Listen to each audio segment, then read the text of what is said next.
Bismillahirrahmanirrahim. Assalamu alaikum. My name is Ali Raza and welcome to Pen Gravity. Dawn newspaper के editorials और opinions का हम लोग analysis कर रहे थे और इस लेक्चर के अंदर मैं डॉन के जो एडिटोरियल्स हैं उनका एनालिसिस करूंगा with practice question and then we move forward. और शाम में जो है हम जो है सेकंड जो हाफ ऑफ द डे होगा उसमें के अंदर हम ओपिनियंस को एनालिसिस करेंगे। And today is 25th of December 2023। ये रहा जी आपका पेज, मेन पेज जो है एडिटोरियल्स वाला और ओपिनियंस वाला। इसके अंदर ये वाला जो पोर्शन है ये है एडिटोरियल्स का पोर्शन और इसको हम एनालिसिस करेंगे 1 2 3।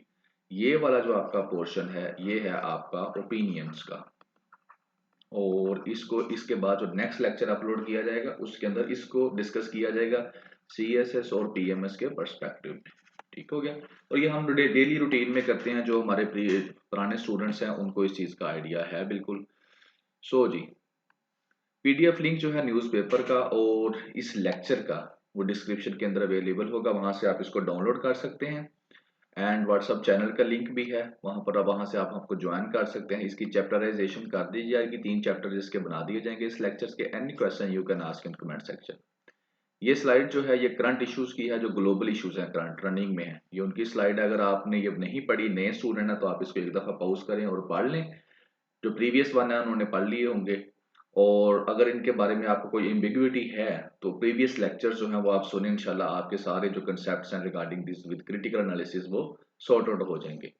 एंड देन जी नेक्स्ट स्लाइड जो है ये करंट आपके जो नेशनल इश्यूज है उनकी है, इसको भी आप लोगों ने रीड आउट कर लेना है। And finally in a part of our team, ये काम आप लोगों ने करना है, कमेंट्स करके आप लोगों ने जरूर बताना है, जिस तरह आप लोग डेली कमेंट करके बताते हैं, और बाकी भी आप लोगों ने ये काम करना है। सो फर्स्ट टुडे क्वेश्चन जो होगा वो पिक्चर है। पिक्चर इसलिए मैंने फर्स्ट में डाल दी कि टुडे क्वेश्चन भी मैं इसी के अंदर से जो है आपके लिए सेंड करूंगा। तो क्वेश्चन ये है कि जी आज है 25th of December। ठीक हो गया। ये कायद आजम साहब हैं, इनको केक दिया जा रहा है हैप्पी बर्थडे का कायद आजम को। अब ये जो बंदा है ये केक दे रहा है इसको, और इधर से जो है कायद आजम साहब के जो अल्फाज हैं उनके बारे में कहा जा रहा है ये वाले merry Christmas. So my question is what is merry Christmas, what is the meaning of this word. Meaning आपने इस वर्ल्ड के बताने हैं कि मैरी क्रिसमस का मतलब क्या होता है। सो इंशाल्लाह इसका जब आप मीनिंग देखेंगे तो आपको भी एक नई चीज जो है वो सीखने को मिलेगी, क्योंकि हैप्पी बर्थडे का तो हो गया, अब ये मैरी क्रिसमस जो है इसका क्या मतलब है। सो इसको आपने एक दफा इसके मीनिंग्स जो हैं डीपली एनालाइज करने हैं और उसके बाद कमेंट सेक्शन के अंदर आपने इसके मीनिंग जो है वो बताने हैं। और मुझे उम्मीद है कि आप लोग को इसके मीनिंग देखने के बाद एक नई चीज आपके सामने आएगी। चलिए शुरू करते हैं। फर्स्ट हमारा जो एडिटोरियल है वो है गजा ब्लड बैथ। गजा ब्लड बाथ के बारे में पहले इसके मीनिंग देख लें। गजा आपको पता है, गजा जो है एक फलस्तीन का एक एरिया है। ठीक हो गया। ब्लड बाथ, दो वर्ड्स का ये मजमूआ है, ब्लड प्लस बाथ। ब्लड होता है जी खून, बाथ होता है गुस्ल करना। तो गजा को जो है इस वक्त गजा जो नहा रहा है खून से, ये इसका कहने का मतलब है कि गजा को ब्लड बाथ जो है वो मिल रहा है, खून से गजा जो है वो नहा रहा है। That is the meaning of that word. अब हम आगे चलते हैं जी, what is inside of this. So आगे जाने से पहले ये पिक्चर है गजा की, मैं पहले आपको बता दूं प्रीवियस लेक्चर्स के अंदर मैंने काफी दफा इसको एक्सप्लेन भी किया है, और जो प्रीवियस स्टूडेंट्स होंगे उनको तो याद भी हो चुका होगा, लेकिन फिर भी कभी कभी मैं लगा देता हूँ थोड़ा सा मैप, ताकि जो नए स्टूडेंट्स हैं वो भी लर्न आउट कर सकें। सो जो फलस्तीन है that is a combination of two areas, इनके दो एरियाज को मिलाएं। एक ये है गजा स्ट्रिप, ये वाली छोटी सी पट्टी है इसे गजा स्ट्रिप कहा जाता है, एक ये वाला एरिया, ठीक है, और दूसरा ये वेस्ट बैंक वाला एरिया। इन दोनों को जब हम मिलाते हैं तो फिर बनता है फलस्तीन। और ये इसराइल का जो बाकी एरिया है ये सारे का सारा इसराइल है, ये वाला जो आप देख रहे हैं। ठीक हो गया। इधर इसकी इजिप्ट के साथ, जिसे हम मिस्र कहते हैं, सिनाई पेनिनसुला के साथ इसका बॉर्डर लगता है। इस तरफ जॉर्डन के साथ इसका बॉर्डर लगता है, and that is Syria and that is Golan Heights. ठीक हो गया ना, एंड दैट इज मेडिटेरियन सी। ठीक हो गया। अब यहां से मैं आपको बता दूं कि ये है गजा स्ट्रिप, जहां पर ये सारी की सारी बातें जिसके बारे में हम लोग करने लगे हैं, जिसके बारे में सारी वर्ल्ड के अंदर जो गजा क्राइसिस चल रहे हैं, वो ये वाला पट्टी है। ठीक है। और इस पट्टी के बारे में हम जो है अभी जो है अपना एडिटोरियल जो है उसको डिस्कस करेंगे, एनालाइज करेंगे। तो होप कि जो नए स्टूडेंट्स हैं उनको थोड़ा सा जो मैप के पर्सपेक्टिव में क्लैरिटी आ गई होगी। कहना क्या चाहता है? बातें पुरानी हैं, कोई एक दो नहीं होती है, तो मेरा फोकस होता है नई बात के ऊपर। पुरानी बातें मैंने प्रीवियस लेक्चर्स के अंदर बड़ी डिटेल में की हुई हैं, तो मैं कोशिश करता हूँ कि जो नई अपडेट आई है उसके ऊपर मैं डिस्कशन करूं। तो पहले वो स्टोरी ज़ाहिर अल्टीमेटली आपको हिस्ट्री बताता है कि 7 अक्टूबर को जो है ये जो फ़लस्तीन ने इसराइल ने फ़लस्तीन के ऊपर गज़ा के ऊपर जो है 7 अक्टूबर को अटैक किया और तकरीबन अब 80 दिन हो चुके हैं। अब बस इस 80 दिन में हुआ क्या है, तकरीबन 20,000 फ़लस्तीनी जो है उनकी डेथ हो गई है और उनमें मेजॉरिटी जो है वो बच्चे और औरतें हैं।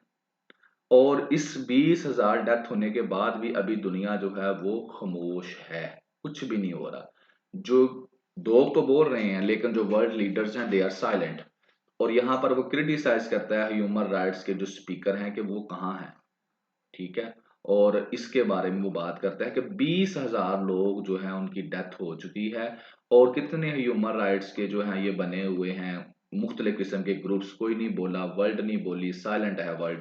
तो ये सारे का सारा वो इसके अंदर डिस्कस करता है, ठीक हो गया। ये स्टोरी सारी वो एक्सप्लेन करता है कि जनाब 80 दिन हो गए हैं, 20,000 जो है डेथ्स हो चुकी हैं।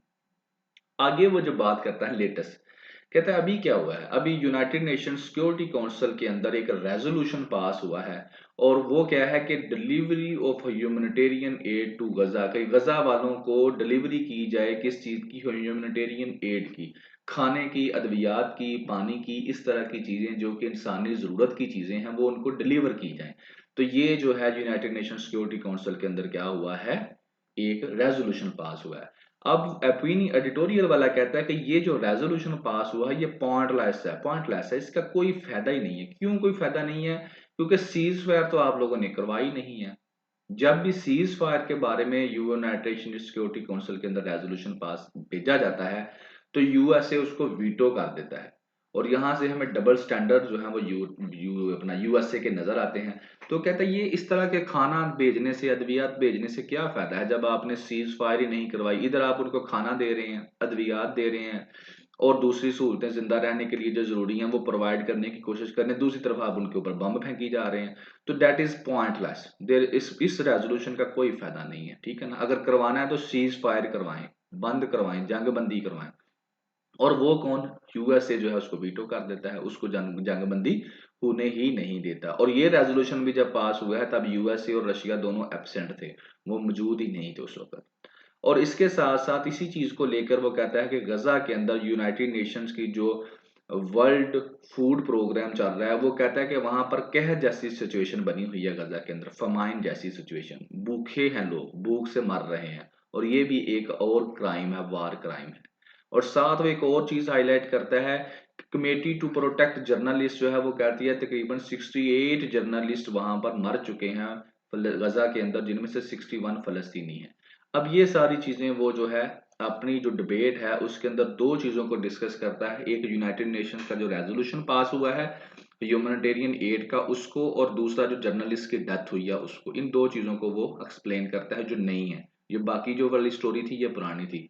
अब आ जाते हैं इसके हमारे पर्सपेक्टिव में, पेपर पर्सपेक्टिव में क्रिटिकल एनालिसिस हम इसका किस तरह से कर सकते हैं। अगर आपको फॉर एग्जांपल ऐसे आता है या आपको आ जाता है पेपर में यूएनओ के बारे में, तो आप यहाँ पर कह सकते हैं, आपके पास एक आर्गूमेंट है, क्रिटिकल एनालिसिस आप कर सकते हैं यूएनओ का, ओआईसी का और मुस्लिम वर्ल्ड्स का, तीनों कर सकते हैं कि यूएनओ अपना जो रोल है वो अदा नहीं कर सकी, यूएनओ फेल हो गई है यहाँ पर, आप कह सकते हैं। और उस इस अपने आर्गुमेंट को प्रूव करने के लिए आप ये फैक्ट्स एंड फिगर्स जो हैं ये दे सकते हैं, ठीक है ना। यही चीजें हैं, यहाँ से आप कह सकते हैं कि मैं कहता हूं कि जो यूनाइटेड नेशंस जो है वो फेल हो चुकी है अपने मकसद में, जिस काम के लिए उसको बनाया गया था।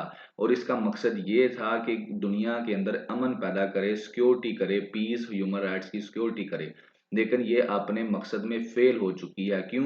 क्योंकि सिर्फ एक वीटो की वजह से ये जंग बंदी नहीं हो रही। अगर ये वीटो यूएसए ना करे तो आज जंग बंद हो सकती है और आज जो है वहां पर लोगों की जानें बढ़ सकती हैं। लेकिन यूएसए क्या करता है, वीटो कर देता है।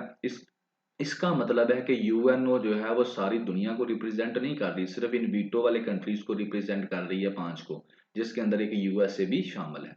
ओएसए के किरदार के ऊपर आप बात कर सकते हैं कि क्या फ़ायदा हुआ, इसके 57 कंट्रीज़ हैं और इसको बनाया गया है मुसलमानों की, ये एक बनाई गई है प्लेटफ़ॉर्म जहाँ पर कोई मुसलमानों के, तो यहाँ पर सारे मुसलमान तबाह हो गए हैं, मर गए हैं। तो इसने क्या कर दिया? कुछ भी नहीं इसने किया। तो ये क्या है? टूथलेस है। इसको आप क्रिटिसाइज़ कर सकते हैं इस टॉपिक के अंदर।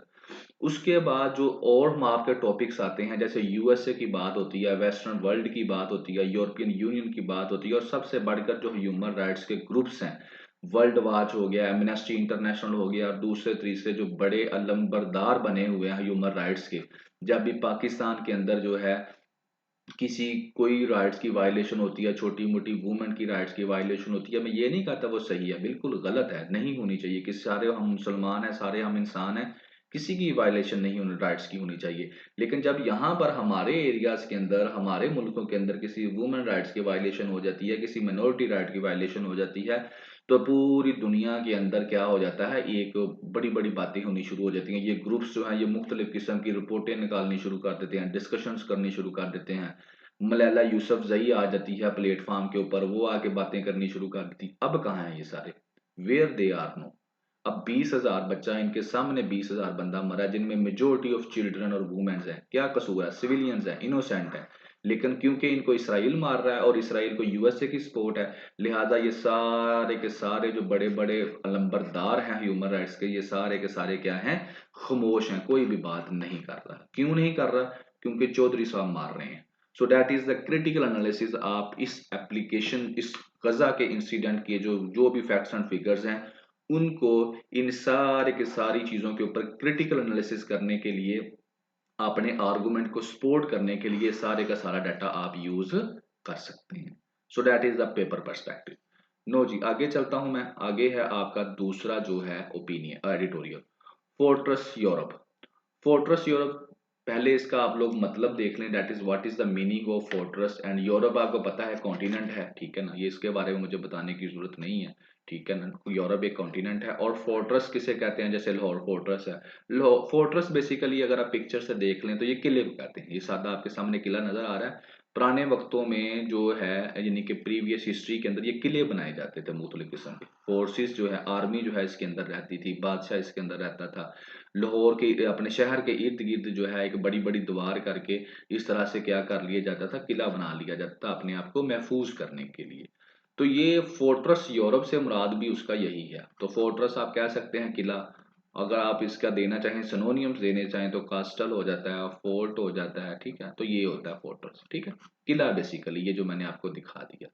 अब क्या है कि अब यहाँ पर वो बात ये कर रहा है कि यूरोप जो है वो ऐसे लॉज पास कर रहा है कि वो उसको फोर्ट्रेस बनाना चाह रहा है, यानी कि बाहर से कोई बंदा उसके अंदर इंटर ना हो सके। और इसके लिए यूरोप ने क्या किया है, एक पैक्ट जो है, एसलम एंड माइग्रेशन, एसलम एंड माइग्रेशन का जो पैक्ट है वो उसने पास किया है।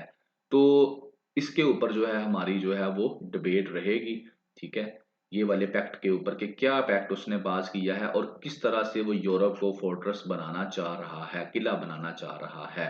लेकिन इस डिबेट से पहले जो है आपको लाइट सा डिफरेंस मुख्तलिफ टर्म्स का, जैसे असाइलम है और इसके अलावा माइग्रेंट्स हैं, माइग्रेशन है, ठीक है, रिफ्यूजीज हैं, तो इनका डिफरेंस मैं आपको थोड़ा सा एक्सप्लेन कर दूं, what is the difference between them, ताकि आपको समझने में थोड़ी सी आसानी हो जाए। तो पहले आप डिफरेंस इन टर्म्स के दरमियान देख रहे हैं। रिफ्यूजी पहली टर्म अक्सर यूज की जाती है। तो रिफ्यूजी क्या होते हैं? तो रिफ्यूजी कहता है कि अपना घर बार छोड़कर क्या करते हैं, वो एक मुल्क से दूसरे मुल्क में चले जाते हैं और वापस नहीं वो आना चाहते। क्यों? क्योंकि उस मुल्क के अंदर क्या होता है, वो उनको डर होता है। जैसे अफगानिस्तान के अंदर जंग लग जाती है, यूक्रेन के अंदर जंग लग जाती है, और अभी गजा के अंदर जंग लग गई है। तो वहां से अगर लोग जो है वो उठकर दूसरे मुल्क में चले जाएं तो वो रिफ्यूजी होंगे, और वो वापस भी ना आना चाहें। क्यों? क्योंकि वहां पर जंग लगी है, उनकी जान को खतरा है। तो इस तरह से लोगों को कहते हैं रिफ्यूजी। आईडीपीज जो होते हैं वो भी इसी तरह से होते हैं कि एक जगह को छोड़कर वो दूसरी जगह पर चले जाते हैं, किसी डर की वजह से, किसी कंफ्लिक्ट की वजह से, किसी लड़ाई झगड़े की वजह से, जंग की वजह से। मगर वो बॉर्डर क्रॉस नहीं करते, उस मुल्क के अंदर ही रहते हैं। जैसे अगर हमारे नॉर्थन एरियाज की एग्जांपल दी जाए, जो हमारे फाटा के एरियाज हैं, वहां पर जब जंग होती है, ऑपरेशन हुआ, तो लोग वहां से मूव करके सिंध में या इस तरह के इलाकों में आ गए, फ्लड्स फॉर एग्जाम्पल आ गए जी, फ्लड्स आया तो लोगों की जानो माल की तबाही हो गई है, तो लोगों ने वहां से क्या किया, हिजरत की। तो ये इंटरनली डिस्प्लेस पीपल हैं, तो पाकिस्तान के दूसरे इलाकों में जाकर बस गए। एसिलम जो है वो क्या होता है बेसिकली, ये भी बेसिकली रिफ्यूजी ही आप इनको कह सकते हैं, ठीक है। लेकिन ये बेसिकली टर्म ज्यादा यूज की जाती है पॉलिटिकल जो बंदे होते हैं उनके लिए, पॉलिटिकल रिफ्यूजी के लिए, ठीक है। अब पॉलिटिकल रिफ्यूजी जैसे नवाज शरीफ को पाकिस्तान से निकाल दिया गया तो वो सऊदी अरब जाके उसने रहना शुरू कर दिया, ठीक है। इस तरह से यानी कि जो पॉलिटिकल बेस के ऊपर जिनको निकाला जाता है मुल्क से, मुल्क बदर कर दिया जाता है पॉलिटिकल टर्म, तो उनको हम एसेलम सीकर्स कहते हैं। आगे आ जाते हैं माइग्रेंट्स। माइग्रेंट्स बेसिकली वो लोग होते हैं जो किसी जंग की वजह से या किसी लड़ाई झगड़े की वजह से हिजरत करके दूसरे मुल्क नहीं जाते, बल्कि वो अपनी खुशी से वॉलंटरी जाते हैं। जैसे हम लोग एजुकेशन हासिल करने के लिए जाते हैं, यूरोप में लोग अच्छे रोजगार के लिए जाते हैं, अच्छी जिंदगी गुजारने के लिए जाते हैं, अच्छा पैसा कमाने के लिए जाते हैं, और वो वहां पर कई परमानेंटली सेटल भी हो जाते हैं। सो लाइक दिस जो है ना, वॉलंटरी एक मुल्क को छोड़कर दूसरे मुल्क में क्या करते हैं, परमानेंटली वो क्या हो जाते हैं, सेटल हो जाते हैं, ड्यू टू डिफरेंट रीजंस। यानी कि एक मुल्क से आपके दूसरे मुल्क अपनी मर्जी से, के कोई जंग लड़ाई नहीं, कोई जंग नहीं, कोई डर नहीं आपको, और वहां पर जाकर आप सेटल होना चाहते हैं, तो आप आ जाएंगे माइग्रेंट्स की कैटेगरी के अंदर। अब इन सारे टर्म्स के बारे में आपको एक लाइट सा डिफरेंस देना जरूरी था, ठीक है, क्योंकि ये इसके अंदर यूज होंगी, ठीक है। और सेकेंडली इसके अंदर जो है, अब हम इसको शुरू करते हैं, फिर इसके अंदर जो आएगा, जैसे ये एक आना है शेंगेन, इसको भी मैं बाद में डिस्कस कर दूंगा। अब वो कहता है कि यूरोपियन यूनियन ने एक पैक्ट बना दिया है एसिलम के लिए और माइग्रेशन के लिए। अब पैक्ट में बेसिकली क्या है, बेसिकली यही है कि कुछ चीजों के ऊपर वो क्या करना चाह रहे हैं, सिक्योरिटी करना चाह रहे हैं, ठीक है ना, कि ये लोग जो हैं ये कम से कम जो है वो यूरोप के अंदर आए, या आए भी तो बड़ा ही लीगलाइज तरीके से आए। तो कहता है यूरोप जो है इस काम के करने के बाद जो है ना, वो मोरालिटी की जो डिबेट है ना, अखलाकियात की जो डिबेट है, उससे बाहर निकल जाएगा। उसको इसके ऊपर डिबेट नहीं करनी चाहिए, इसके ऊपर बातें नहीं करनी चाहिए अखलाकियात के ऊपर यूरोप को, जिस तरह वो करता है। क्यों? क्योंकि उसके काम ही ऐसे हैं, इसके ऊपर जो है आम जो लोग हैं वो काफी अफेक्ट होंगे, खास तौर पर वो वाले लोग जो कि उन एरियाज से, जैसे कि सीरिया, इराक और अफगानिस्तान से माइग्रेट करके आए हैं, उनके लिए, जो कॉन्फ्लिक्ट जोन से आए हैं, उनके लिए बड़ी प्रॉब्लम्स होंगी। तो यहाँ पर वो कहता गया है, जहां पर वो कहता है इस पैक्ट के अंदर बड़ी चीजें थी, मैंने कुछ निकाली हैं बाहर जो मेन थी, तो समझ भी आने वाली हूँ, कि जो सिक्योरिटी है ना, इन शेंगेन एरिया रीजन की सिक्योरिटी जो है उसके ऊपर इनका फोकस है इस पैक्ट के तहत, कि इसकी सिक्योरिटी हम बढ़ा दें। अब शेंगेन एरिया पहले बता देता हूँ व्हाट इज दिस। ये जो एरिया है आपके सामने है, इसके अंदर जो है 27 कंट्रीज जो है वो आती हैं यूरोप की, ठीक है ना। और इसमें यह है कि अगर आपके पास फ्रांस का वीजा है तो आपको इन 27 कंट्रीज के अंदर घूमने के लिए कोई नया वीजा या पासपोर्ट नहीं चाहिए, उसी के ऊपर आप जो है इन 27 कंट्रीज के अंदर मूव कर सकते हैं। So that is Schengen area, इसको हम कहते हैं, ठीक हो गया। और यहाँ पर आपको जो ये नजर आ रहा है जो ब्लू कलर में, तो ये सारे के सारे शेंगन एरिया है। लाइट ब्लू वाला भी है, लेकिन ये जो लाइट ब्लू वाला है ये यूरोपियन यूनियन के मेंबर्स नहीं है। और ये वाला जो इस कलर में आपको नजर आ रहा है, ये वाला जो है ये शेंगन एरिया की कंट्रीज जो है ये नहीं है, ठीक हो गया जी। ये है जी आपका शेंगन एरिया की डेफिनेशन, आपको समझ आ गई होगी। 1995 के अंदर इसको बनाया था, यानी कि आपके पास एक कंट्री का पासपोर्ट है, वीजा है, तो आप इन सारे कंट्रीज के अंदर फ्रीली मूव कर सकते हैं। So that is all about this. तो इसकी सिक्योरिटी जो है वो कह रहे हैं हम लोग उसके ऊपर वर्कआउट करें, ठीक है, इसकी सिक्योरिटी जो है उसको बढ़ाएं। एक तो ये इलीगल एक्टिविटीज जो है उनको डिटेक्ट किया जाए, जैसे एस्लम हो गया, रिटर्न एंड बॉर्डर हो गया, ठीक है, उसको इफेक्टिव किया जाए। सोलिडेरिटी मैकेनिज्म जो है स्टेट्स के दरमियान उसको बेहतर किया जाए। और इसके अलावा जो है इनफ्लो ऑफ माइग्रेंट्स जो है उसको जो है वो डीपली क्या किया जाए, उनको देखा जाए कि जो ये मुख्तलिफ जगहों पर मुस्लिम अपना यूक्रेन है, इधर उधर जंग लगी हुई है, तो वहां से लोग आ रहे हैं ना यूरोप के अंदर, तो इसके लिहाज से जैसे आए दिन आपको नजर आता है ह्यूमन ट्रैफिकिंग का केस है, लोग जो है इलीगली यूरोप के अंदर इंटर हो रहे हैं, तो इस चीज को लेकर वो कहता है कि ये बड़ा पैक्ट जो है ये बनाया गया है। लेकिन यहाँ पर एक चीज सामने आती है, वो कहता है कि एथनिक सुप्रीमेसी जो है उसका केस भी हमारे सामने आया है। यानी कि जो एथनिक सुप्रीमेसी है, जैसे व्हाइट लोग हैं जो यूक्रेन से आते हैं उनको शायद कोई राहत दे दी जाए, लेकिन वो लोग जो सीरिया, इराक, अफगानिस्तान इस तरह के मुल्कों से आए हैं, कॉन्फ्लिक्ट जोन एरिया से आए हैं, उनके लिए मुश्किलात बढ़ जाएंगी। तो इसके साथ साथ जो ह्यूमन ट्रैफिकिंग की वजह से जो है और ज्यादा जो जाने हैं वो जाएंगी। सो भाई ये सख्ती कर देंगे तो फिर ज़ाहिर है और ज़्यादा प्रॉब्लम जो है वो होंगी। ह्यूमन ट्रैफिकिंग को तो हम रोक नहीं पा रहे यहाँ से ही, तो यहाँ पर क्या होगा, इस लॉस की वजह से और ज़्यादा सख्ती बढ़ जाएगी। तो अल्टीमेटली ये वाले जो लोग हैं जो पहले ही गरीब मुल्कों से गए हैं, कन्फ्लिक्ट जोन से गए हैं, तो इनके लिए प्रॉब्लम्स बढ़ जाएंगी। और दूसरी तरफ वो ये एथनिक सुप्रीमेसी के बारे में जब बात करता है, तो वो फिर यही बात करता है कि इनके लिए जो है वो जो है पैक्ट जो है वो रायत करेगा।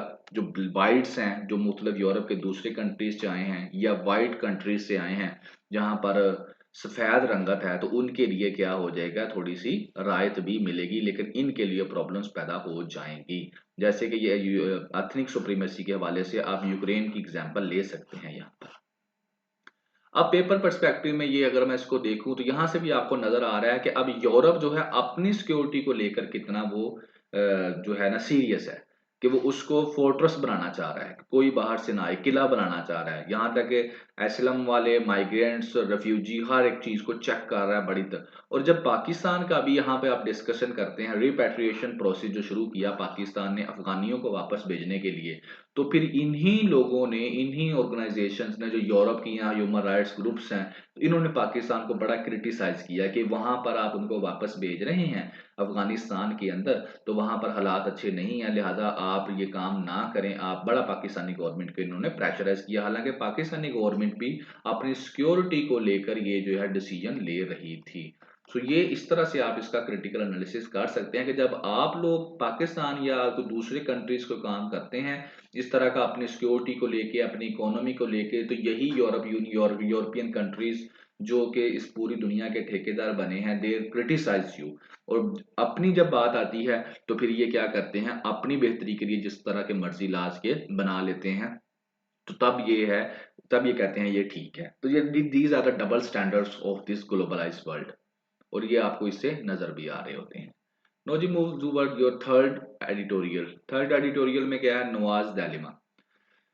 अब इसके अंदर क्या वो बात करना चाह रहा है, डायलेमा बेसिकली इसके मुख्तलिफ मीनिंग्स होते हैं। अगर आप सादा कहें तो डिफिकल्ट सिचुएशन या प्रॉब्लम को हम कहते हैं, लेकिन एक और सेंस में भी इसको यूज किया जा सकता है कि अगर आपको एक बंदा है, वो ऐसी कंडीशन में फंसा है कि उसको दो चॉइसेस दी जाती हैं कि दोनों में से एक चूज कर लो, लेकिन जब वो एनालाइज करता है तो उसको पता लगता है कि दोनों ही ऐसी हैं कि वो चूज ना ही करे तो बेहतर है।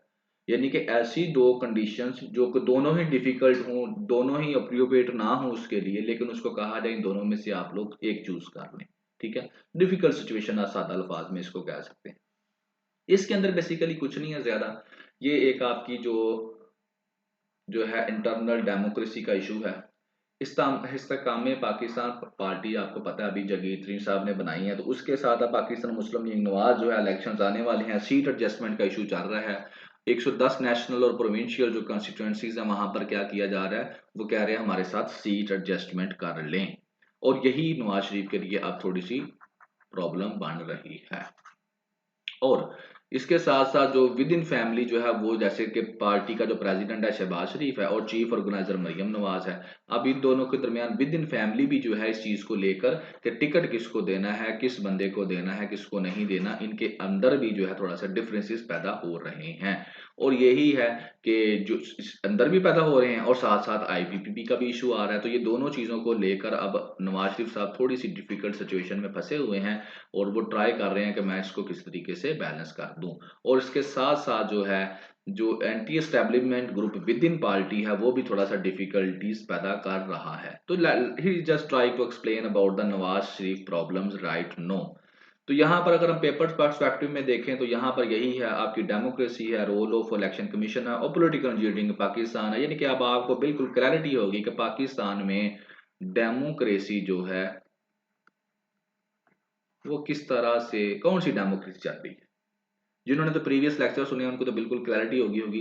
जो नए बच्चे हैं वो प्रीवियस सुने, और ये जो है अपडेट है आपके लिए कि डेमोक्रेसी का जो पाकिस्तान के अंदर सूरत हाल है, अगर आपको लिखना पड़े so you can discuss about the political engineering in Pakistan regarding democracy, के पाकिस्तान में डेमोक्रेसी क्यों फ्लोरिश नहीं कर रही, due to political engineering in Pakistan.